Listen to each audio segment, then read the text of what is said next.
तर इथे 1 2 3 4 major battle झाल्या होत्या आणि चारही बॅटलमध्ये आपण जिंकलेलो भारताची आर्मी. आणि तेव्हा पण आपण पाकिस्तान सांगितलं होतं की बाळा नको नको भांडण नको. तर पहिली बॅटल होती battle of Asal Uttar. Indian forces successfully repel Pakistani attacks near Khemkaran. म्हणजे इथे सुद्धा पहिल्या बॅटलमध्ये चारही बॅटलमध्ये तेच तुम्हाला दिसेल की इंडियन फोर्सेस काय आहेत पुढे आहेत. इंडियन फोर्सेसने सक्सेसफुली काय केलंय पाकिस्तानला सप्रेस करण्याचं काम केलं, त्यांच्या फोर्सेसला सप्रेस करण्याचं काम केलंय. Then battle of Burki. Indian troops advance towards Lahore. मी काय म्हणले तुम्हाला लाहोर पर्यंत जाऊन पण आपण मारलेलं आहे. अटॅक झाल्यावर आपण सोडणार नाही, कारण की हे जे अटॅक झालं होतं ना हे तिकडून त्यांच्याकडनं प्रणित होता अटॅक, त्यांनी सुरुवात केलं होतं आणि तरी पण आपण त्यांना रोखत होतो की वॉर नका करू. War is not an option, आपलं पहिल्यापासून धोरणच ते आहे. Then battle of Dograi. Indian forces capture Dograi near Lahore. लाहोरच्या बाजूचा प्रदेश कॅप्चर केला आपण. समजते ना आता आपण कुठे त्यांच्या देशामध्ये. Then battle of Haji Pir pass. India captures the strategic म्हणजे खूप महत्वाचा हाजीपीर पास इन काश्मीर, तो सुद्धा आपण कॅप्चर केला. तर चारही बॅटल झाल्या होत्या. ह्या चारही बॅटलमध्ये आपण काय होतो ऍडव्हान्स होतो, सक्सेस झालो होतो. इंडियन फोर्सेस सक्सेस झाल्या होत्या त्यावेळेस 1965 मध्ये. आणि या वॉरमध्ये पाकिस्तानला मदत केली होती अमेरिकेने. स्टील आपण पुढे आहोत, आपण ते कॅप्चर केलेलं आहे. आपल्या आर्मीचा जज्बातच खतरनाक आहे पहिल्यापासून. सो मग आलं कोण मध्ये मध्ये कोण येणार युनायटेड नेशन. कधी आला 22 सप्टेंबर 1965. 22 सप्टेंबर 1965 ला युनायटेड नेशन आलं की आता दोघा जणांनी युद्ध थांबवा, सीज फायर. पाकिस्तान पण म्हणलं ठीक आहे, आता म्हणे ठीक आहे. नुकसान झालं होतं ना खूप. मग दोन्ही देशांनी काय केल्या सीज फायर. सीज फायर म्हणजे आता अटॅक बंद झाला. आलं का नाही युनायटेड नेशन इथे सुद्धा. आणि काल आपण तेच बघितलं की नाही दोन देशात जेव्हा युद्ध होतं तेव्हा रोखण्यासाठी कोण येतं तिथे युनायटेड नेशन. युनायटेड नेशन आला आणि सांगितलं युद्ध बंद करा. The United Nation calls for cease fire which both and India and Pakistan accept. Hostilities officially ended. Killing ज्या होत्या त्या आता बंद झालेल्या. आणि त्यावेळेसचे आपले आदरणीय प्राईम मिनिस्टर कोण होते लाल बहादूर शास्त्रीजी. खूप महत्वाची भूमिका त्यांनी त्या काळामध्ये प्ले केलेली आहे त्या पिरियडमध्ये. देन जानेवारी 1966 महत्वाचा दिवस. इथे तुम्हाला कोण कोण दिसतंय लाल बहादूर शास्त्रीजी, अयूब खान आणि रशियाचे प्रीमियर त्यावेळेसचे. ताशकंद हा युगोस्लावियाचा भाग होता. मग अशी काय नाव सांगितलं मी तुम्हाला उझबेकिस्तानचा भाग होता. आणि त्यावेळेस तो कशाचा भाग आहे युएसएसआरचा. तर ताशकंद करार कुठे झाला रशियामध्ये त्यावेळेसच्या युएसएसआर मध्ये. म्हणजे असं झालं की रशियानं इंटरफेअर केलं मग मध्ये, कारण की रशियाच्या जवळ आपण होतो, क्लोज होतो आपण, आणि आपल्यासोबत नेहमी नेहमी युद्ध चालणार पाकिस्तानचं. तर अमेरिकेचं नाहक इंटरफेअर चालणार एशियामध्ये. लक्ष द्या सगळ्यांनी, प्रॉपर लक्ष द्या. रशियाची विजन काय आहे, जर भारत पाकिस्तान एकमेकांशी अशी लढत राहिले तर अमेरिकेचं इंटरव्हेन्शन होतच राहील है ना. आणि जेवढं अमेरिकेचं इंटरव्हेन्शन होईल तेवढं रशियाला नुकसान आहे ना आशियामध्ये. आणि सगळ्यात मोठं नुकसान तर भारताचं होईल. डेमोक्रेसी आहे. पाकिस्तान असंच इन्व्हाइट करत राहिलं अमेरिकेला, आपलं मोठं नुकसान होऊ शकतं. आणि भारतासारखा जर देश अमेरिकेच्या ताब्यात जातोय किंवा पाकिस्तान पूर्णपणे अमेरिका तिथे आपलं नाही का आर्मी पाठवतोय, सगळ्या गोष्टी पाठवतोय, तर रशियाला पण किती मोठी तडा असणार आहे ती. म्हणून रशिया पाकिस्तान आणि भारताला एकत्र आणतं. अमेरिकेचे पण तिथे रिप्रेझेंटेटिव्ह होते. आणि त्यावेळेस आपल्या दोघांमध्ये करार झाला ताशकंद करार. काय सक्सेसफुल झालं नाही, नंतर वापस लगेच युद्ध झालं. बट आपण आपल्या एक आदर्श नेत्याला तिथे गमावलं आणि ते होते लाल बहादूर शास्त्री. तिथे त्यांचा मृत्यू झाला संदिग्धरित्या. त्यांच्या बऱ्याचशा आता फाईल्स वगैरे बाहेर आलेल्या आहेत तिथे. तर एक आरोप केला जातो अमेरिकेच्या CIA वरती त्यांची हत्या करण्यामागे. अमेरिकेची CIA माहिती ना, हॉलिवूडचा मूवी बघत असाल तर तुम्ही CIA वाले आता FBI CIA Kashi central intelligence agency. Intelligence agency आपल्यापेक्षा गुप्त खाते आहेत तसे तिकडे आपलं कसं रॉ आहे, NIA आहे, तसं CIA आहे तिथे अमेरिकेमध्ये. असं म्हणतात की जगातला प्रत्येक ईमेल चेक केला जातो बाय CIA रोबोटिक वेनं. तर आरोप लागले कुणावरती अमेरिकेच्या CIA वरती की त्यांनी लाल बहादूर शास्त्रींची हत्या घडवून आणली. आणखी प्रूव्ह नाही झालेल्या गोष्टी, पण बरेचसे पुरावे, बऱ्याचशा फाईल्स आता हाती लागत आहेत. तर तिकडे त्यांचा मृत्यू झाला.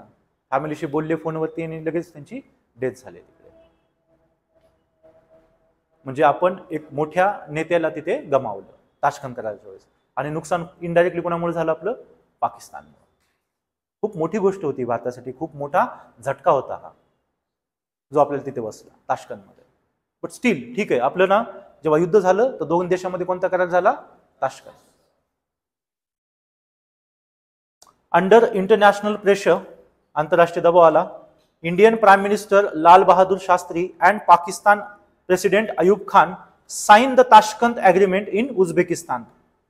मी उझबेकिस्तानच म्हटलं होतं ना, हा Uzbekistan. Then part of the USSR. त्यावेळेस तो कशाचा पार्ट होता? USSRचा, रशियाचा. Agreeing to withdraw forces to pre war position and restore peace. तर बाय ताशकंद एग्रीमेंट दोन्ही देशांनी अग्री केलं की वापस लाईन ऑफ कंट्रोलच्या तिथे आर्मी जाणार. आपण कुठपर्यंत गेलो होतो? लाहोर पर्यंत गेलो होतो. आपण वापस आलो. काय की आपली इच्छा होती का तुमच्या लाहोर पर्यंत जाणार, आम्ही वॉर करणार? होती का? आपण ऑलवेज काय म्हणलेत की पीसफुली मार्ग काढू. पण तुम्ही जर अटॅक केला तर मग आम्ही असं नाही ना की शांतच बसणार आहे. आणि आम्ही शांत बसणं म्हणजे USA ला तेवढंच बळ भेटेल इंटरव्हेन करण्यासाठी, भारतावरती दडपण आणण्यासाठी. म्हणून आपल्याला प्रत्युत्तर देणं होतच आणि ते आपण चांगल्या पद्धतीनं दिलं. ओके, मग आपल्याला वाटलं की चलो बाबा आता सिच्युएशन परमनंटली सॉल्व्ह होऊन जाईल, पण तसं झालं नाही. आणि लगेच एक नवीन वॉर सुरू झाला पाकिस्तान सोबत. किती वर्षात? 5 ते 6 वर्षातच. आपल्याला वाटले सुधरेल ना आता, नाही. देन 1971, आता बघा पूर्ण टाइमलाईन तुम्हाला व्यवस्थित सांगणार आहे. हे युद्ध म्हणजे भारताची इंटरनॅशनली प्रेस्टिज खूप वाढली या काळामध्ये. तर भारत पण काहीतरी आहे आणि जबरदस्त आहे. हे जगाला कळलं कधी? या युद्धानंतर 1971. कारण की एक डेव्हलपिंग कंट्री जगाच्या नकाशावरती एक नवीन देश निर्माण करते. आणि that country is Bangladesh, was created by India. आपण निर्माण केलं होतं त्याला. आपल्यासाठी खूप मोठी अचिव्हमेंट आहे. सगळ्यांनी आता व्यवस्थित लक्ष देऊन बघून घ्या. तर March 1971, March 1971, the political crisis in East Pakistan, now Bangladesh, due to demands for autonomy.